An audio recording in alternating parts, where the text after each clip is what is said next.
Hello students, let us understand a very interesting concept that is provisions of right issue. Right issue पढ़ने से पहले आप सबको पता है एग्जाम में 4 मार्क के लिए आ सकता है। ब्रीफ में राइट इशू का आपको अर्थ पता है क्या होता है। राइट इशू एक यानी ऐसा अधिकार होता है हमारे पुराने इक्विटी शेयर होल्डर के पास, यानी एग्जिस्टिंग इक्विटी शेयर होल्डर के पास, कि कंपनी अगर मार्केट में शेयर बेचने जा रही है तो उससे पहले अपने पुराने शेयर होल्डर को पूछती है, भाई मैं मार्केट में 100 रुपए में एक शेयर बेचने वाली हूँ, क्या आपको 80 रुपए में चाहिए क्या? यानी जो भी मार्केट में प्राइस होती है उससे एट अ डिस्काउंट, यानी उससे कम प्राइस में उनको ऑफर करती है कंपनी। ओके, क्योंकि ऑब्वियसली एक बेनिफिट होता है पुराने शेयर होल्डर होने का। अंडरस्टूड?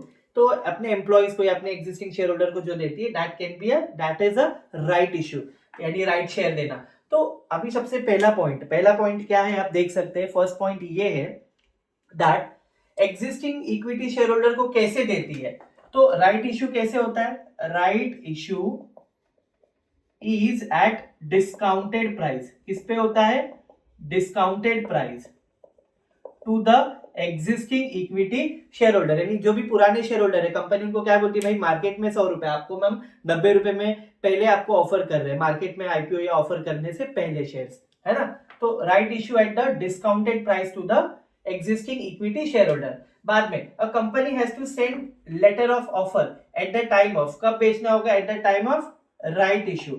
जब भी कंपनी राइट इशू करने वाली है उस टाइम पे कैसे कम्युनिकेट करेगी वो अपने एग्जिस्टिंग शेयर होल्डर के साथ? उनको देगी letter of offer. Letter of offer देना कंपलसरी है, उसमें कंपनी उनसे कम्युनिकेट करती है और उनको ऑफर करती है कि भाई आपको हम राइट इशू करने वाले हैं। उसके बाद द लेटर ऑफ ऑफर, अभी लेटर ऑफ ऑफर मुझे दे तो दिया है, सपोज करो मैं कोई एग्जिस्टिंग इक्विटी शेयर होल्डर हूं, मुझे दे तो दिया, वो कब से वैलिड रहता है? तो मिनिमम देखा जाए ना तो मिनिमम 15 डेज और मैक्सिमम 30 डेज तक, मिनिमम 15 दिन और मैक्सिमम 30 दिन तक वैलिड रहता है लेटर ऑफ ऑफर। उसमें मुझे एज अ शेयर होल्डर क्या करना पड़ेगा? रिस्पॉन्स करना पड़ेगा कंपनी को कि मुझे वो ऑफर चाहिए या नहीं चाहिए। उससे रिगार्डिंग रिनाउंस का मतलब अभी समझो मैं एग्जिस्टिंग इक्विटी शेयर होल्डर हूँ। एग्जिस्टिंग इक्विटी शेयर होल्डर यानी मैंने बताया मैं कौन सा शेयर होल्डर हूँ, नया या पुराना। तो एग्जिस्टिंग इक्विटी शेयर होल्डर हूं, इसीलिए मेरे पास क्या राइट है, अगर मुझे ये ऑफर नहीं चाहिए तो मैं अपना ऑफर क्या कर सकता हूं? किसी और पर्सन को क्या कर सकता हूं?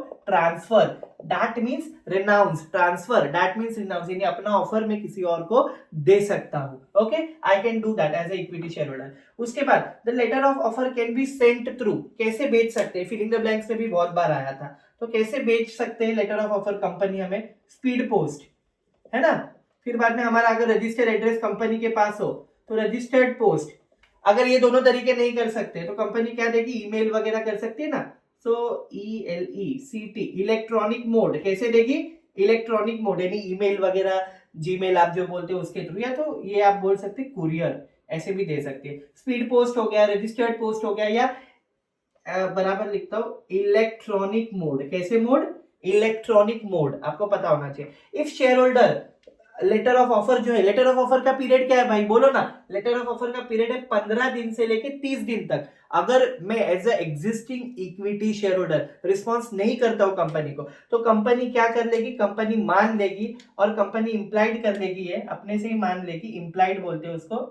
कंपनी मान लेगी सीधा ये कि भाई जो शेयर होल्डर है, पुराना शेयर होल्डर हमारा, वो शेयर खरीदने में यानी राइट इश्यू में क्या नहीं है? इंटरेस्टेड नहीं है। राइट इश्यू में इंटरेस्टेड का स्पेलिंग भी भूल गया, I just a second. Interested नहीं है, बराबर, इंटरेस्टेड नहीं है। तो कंपनी वही राइट इश्यू किसको ऑफर करेगी?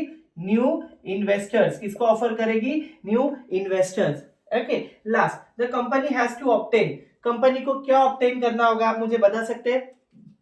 Anything you know.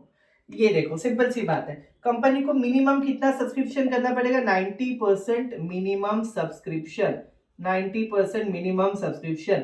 आप मेरे procedure for allotment of share में ये वाला पॉइंट देख सकते हैं। See this point is very simple. अगर कंपनी मार्केट में अपने शेयर 1 लाख शेयर बेचना चाहती है, कंपनी के नंबर ऑफ शेयर कितने हैं? 1 लाख शेयर, 1 लाख रुपए के नहीं, 1 लाख शेयर। तो उसमें से मिनिमम कितने कितने सब्सक्राइब होने चाहिए?